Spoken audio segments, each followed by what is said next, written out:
Hello everyone. তো আজ হচ্ছে সৃজা স্কুলে এক্সিবিশন।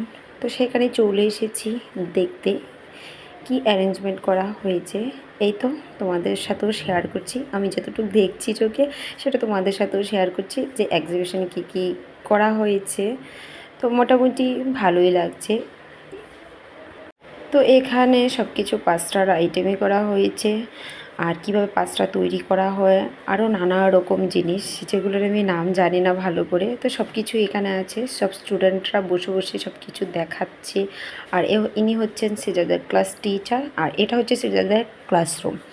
তো এটাতেই অ্যারেঞ্জমেন্টগুলি করা হয়েছে, বাকি অন্য ক্লাসেও করা হয়েছে। এই তো ইনি হচ্ছেন সৃজার মিস। তারপর রুম থেকে বেরিয়ে চলে এসেছি। বাইরে এসে সৃজা একটা হাতের বেল্ট নিয়ে নিল, যেটার জন্য আমাকে 50 রুপিস দিতে হয়েছে।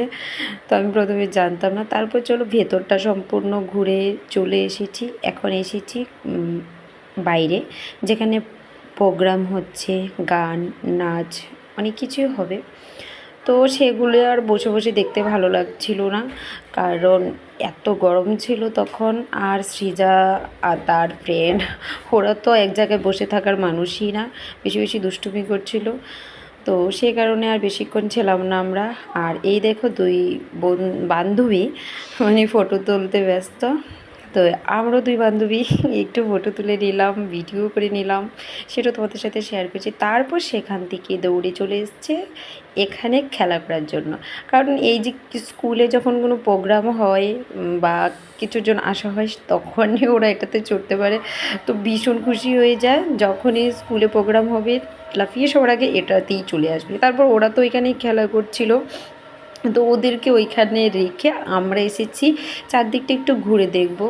চারদিকটা একটু ঘুরে দেখছি যে কি কি অ্যারেঞ্জমেন্ট আরও করা হয়েছে, কারণ ক্লাসের ভেতরটা দেখে এসেছি, একটা সাইড দেখে এসেছি, আরেকটা সাইড গিয়ে পরে দেখব।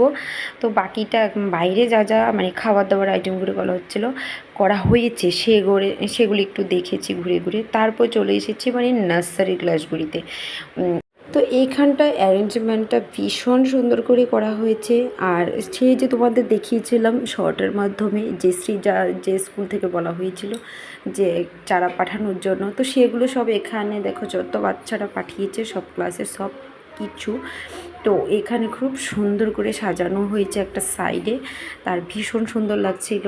আর বাকি যাদের দেওয়া হয়েছে কিছু করে আনার জন্য, যারা করেছে সবগুলি এখানে রাখা হয়েছে। আর খুব সুন্দর লাগছিল দেখতে, আর অ্যারেঞ্জমেন্টটা ভীষণ সুন্দর হয়েছে। মানে এখানে গত বছর মানে সৃজা যখন নার্সারিতে ছিল তখন এক্সিবিশনটা আমি মিসিং হয়ে যায়, আমার আসতে পারিনি সৃজার শরীর অসুস্থ থাকার কারণে। সো সেই জন্য এবছর আর মিস করিনি, চলে এসেছি দেখতে আর কি কী অ্যারেঞ্জমেন্ট করা হয়েছে। তো চলো ওই ক্লাস থেকে এই ক্লাসে চলে এসেছি, মানে প্রত্যেকটা সেকশন ঘুরে দেখছি। এক একটা সেকশানে এক এক রকম কিছু করা হয়েছে। আর এখানে তো সৃজা তার ফ্রেন্ড মিলে ভীষণ মজা নিচ্ছিল। এইটাতে অনেকক্ষণ সময় লাগিয়েছে ওদেরকে এখান থেকে বের করে আনতে, কারণ ওরা এখানে এত খেলায় পাগল হয়ে গিয়েছিলো যে এখান থেকে বের করতেই পারছিলাম না কিছুতে। তারপর চলো এখানে একটা অ্যাডমিশন রাখা হয়েছে, আমরা এক এক করে কী করেছি সবাই মিলে এটা তো দেখে নিচ্ছিলাম যে ঘাড় কত। তো চলো সব কিছু তো দেখা হয়ে গেছে ঘুরে ঘুরে, যেটা যেটা দেখেছি তোমাদের সাথে শেয়ার করেছি। তোমাদের কেমন লেগেছে ভিডিওটা অবশ্যই কমেন্ট করে জানাবে। আজকের ভিডিওটা এতটুকু পর্যন্ত, টাটা।